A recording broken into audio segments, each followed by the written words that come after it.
ओम सर्वमंगल मंगले शिवे सर्वार्थ साधिके शरण्ये त्र्यंबके गौरी नारायणी नमस्तुते।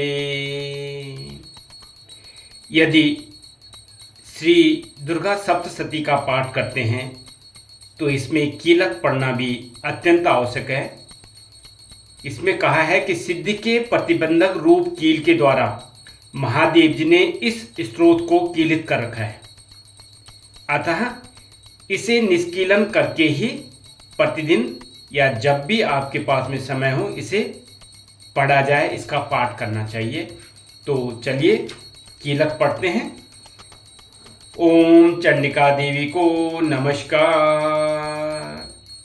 मार्कंडेय जी कहते हैं, विशुद्ध ज्ञान ही जिनका शरीर है, तीनों वेद ही जिनके तीन नेत्र हैं, जो कल्याण प्राप्ति के हेतु हैं तथा अपने मस्तक पर अर्धचंद्र का मुकुट धारण करते हैं, उन भगवान शिव को नमस्कार है।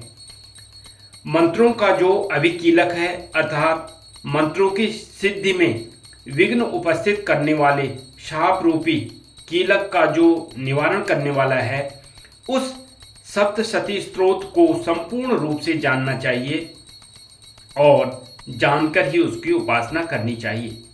यद्यपि सप्तशती के अतिरिक्त अन्य मंत्रों के जप में भी जो निरंतर लगा रहता है वह भी कल्याण का भागी होता है। उसके भी उच्चाटन आदि कर्म सिद्ध होते हैं तथा उसे भी समस्त दुर्लभ वस्तुओं की प्राप्ति हो जाती है। तथापि जो अन्य मंत्रों का जप न करके केवल इस सप्तशती नामक स्त्रोत से ही देवी की स्तुति करते हैं, उन्हें स्तुति मात्र से ही सच्चिदानंद स्वरूपिणी देवी सिद्ध हो जाती है। उन्हें अपने कार्य की सिद्धि के लिए मंत्र, औषधि तथा अन्य किसी साधन के उपयोग की आवश्यकता नहीं रहती। बिना जप के ही उनके उच्चाटन आदि समस्त अविचारिक कर्म सिद्ध हो जाते हैं। इतना ही नहीं, उनकी संपूर्ण अभीष्ट वस्तुएं भी सिद्ध होती हैं। लोगों के मन में शंका थी कि जब केवल सप्तशती की उपासना से अथवा सप्तशती को छोड़कर अन्य मंत्रों की उपासना से भी समान रूप से सब कार्य सिद्ध होते हैं, तब इनमें श्रेष्ठ कौन सा साधन है।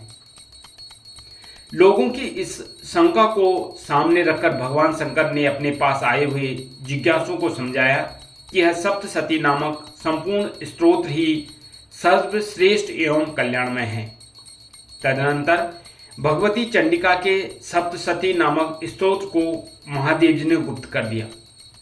सप्तशती के पाठ से जो पुण्य प्राप्त होता है उसकी कभी समाप्ति नहीं होती, किंतु अन्य मंत्रों के जपजन्य पुण्य की समाप्ति हो जाती है।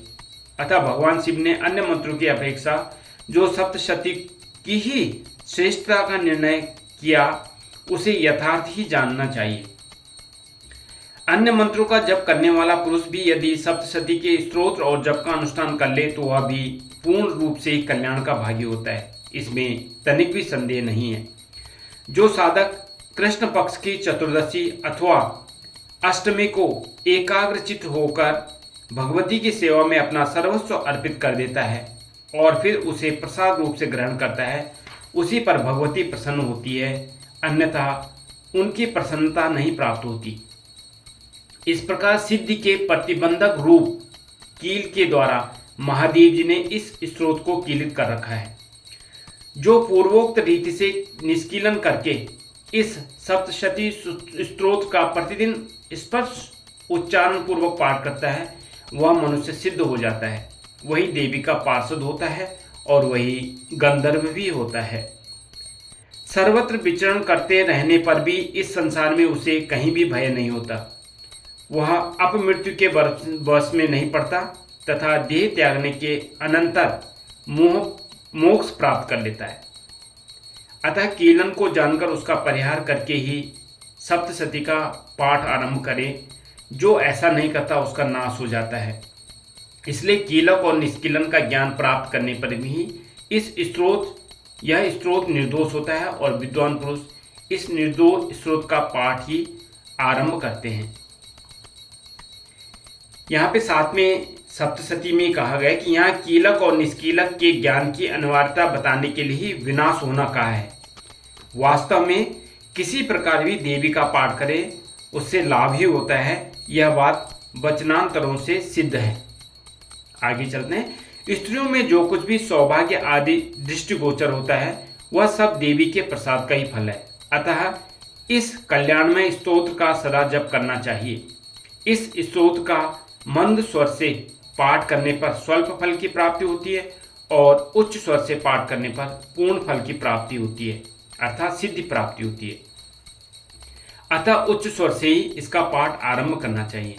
जिनके प्रसाद से ऐश्वर्य, सौभाग्य, आरोग्य, संपत्ति, शत्रुनाश तथा परम मोक्ष की भी सिद्धि होती है, उन कल्याणमयी जगदम्बा की स्तुति मनुष्य क्यों नहीं करते। माँ की स्तुति करें और सारी जो चीज़ें हैं, ऐश्वर्य है, सौभाग्य है, आरोग्य है, संपत्ति है, शत्रुनाश है और परम मोक्ष की प्राप्ति करें। इसी के साथ माँ चंडिका को बारंबार प्रणाम। हे माता रानी, हमारे ऊपर अपनी कृपा दृष्टि बनाए रखना। जय माता दी, जय माता दी, जय माता दी।